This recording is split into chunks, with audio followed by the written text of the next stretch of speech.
Brighton's finest. Bringing the artists closer to you. I'm very happy to be speaking with Ellie, guitarist in the South London four-piece Goat Girl. And Hello. It's exciting times indeed for you guys, right? Yeah.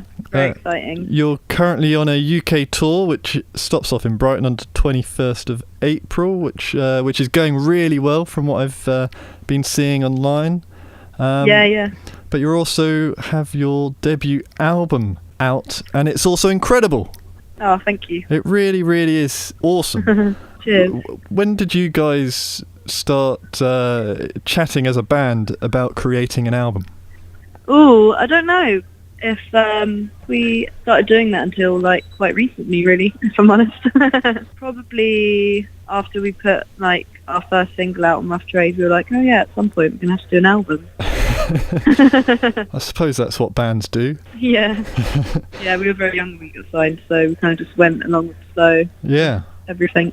Oh, cool. Yeah. Well, how did you celebrate it? Because, you only can release your debut album once. I know. Well, we did a few in-stores, Rough Trade in-stores, and they were good fun. But we had our album release party, which was our own little thing that we put on at the Windmill in Brixton. Oh, cool. Where it all and started, we just kept that kind of friends and family and kind of quite tight knit. Yeah, and I can Which was nice. Can almost imagine it being quite emotional. Yeah. I can't say that I was that emotional that night because I was really hungover from the night before when we played Rough Trade. Rough Trade was quite emotional for me, actually. It didn't really hit me that because we played Rough Trade East in London on the day that the album came out, and kind of just got up. I had to go to the doctors, so I did that. Took it as a normal day kind of thing. Yeah. And then outside of the venue, Rosie, our drummer, had a big bottle of champagne. She was like, "Way!" And then I think that was the moment when I was like, "Ah, yeah, this is actually quite amazing."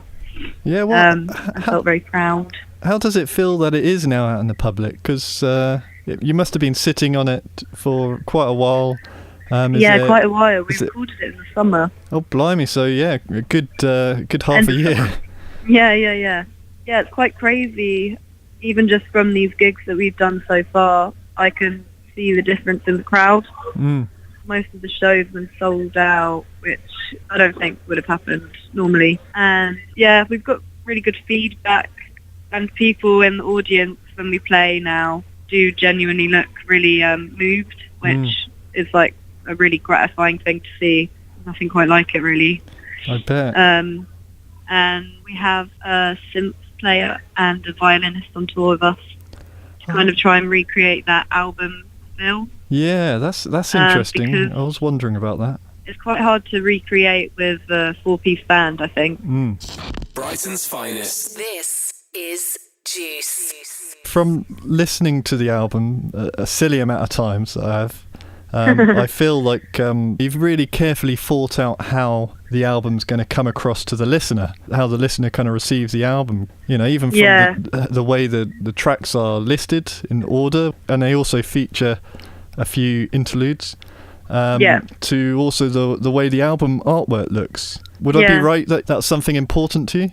Yeah, definitely. And it was Dan Carey's idea, the producer who we recorded with, that we record the songs on tape in sections of 4 songs, and we could only go over one section.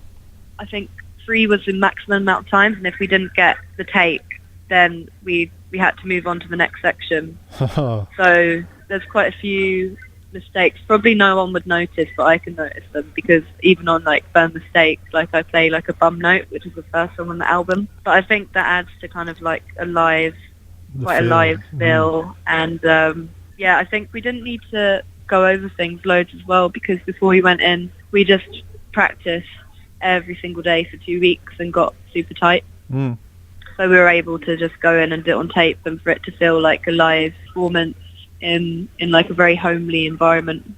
Yeah. And where was that? It was in Streatham. Oh, cool. Dan's studio is in his basement of his house. It's quite a small room. There's a room with the tape in it, and then the room which is kind of, it's not like any other studio that I've seen with all the glass and it feels kind of clinical and pristine. It wasn't like that at all. It was just like, there was just things everywhere. It felt like a real music studio, you know? You know, if you go to like an artist workshop, I don't think it should be pristine. Clean and ordered. Yeah, I mean, unless you're maybe like a graphic designer or like an architect. But I think that there should be like paint everywhere and like things ready to be used. Yeah. You know, everyone seems to like put things away and like you have to get something out.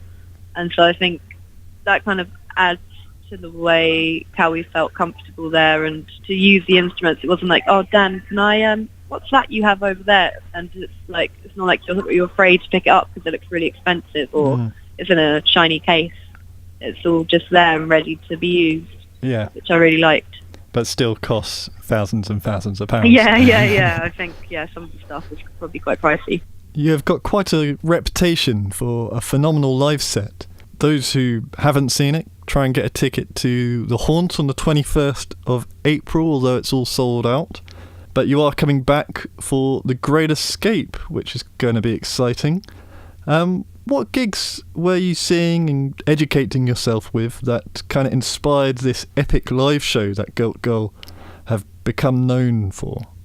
Well, me, Rosie and Lottie and Nye would always go to the Windmill. That would be like the main place that we go to gigs, but along with like Bird's Nest sometimes and the Ivy House and places in the south mainly. Sometimes the Shacklewell, but that was a few years ago.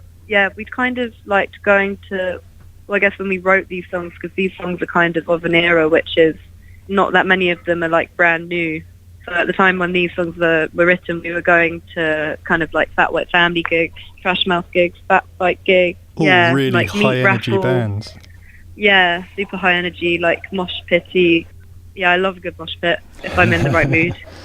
I'd always go right to the front of the gig, and this probably wouldn't have happened if I wasn't as short as I am. I'm like 5'2" or something, so I'd always have to go to the front to be able to see what's actually going on, and then it would just get like really hectic. Yeah, and full on. But I never got hurt. Like everyone was always, you know, if you fell over, people would lift you up.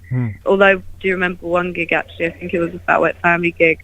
I think it might have been at the 100 Club, and that was absolutely mental. I think that might have even been the first time that I saw them. I think I was 16, and my legs were just getting pushed against the stage because I was right at the front, and it was like very, very painful.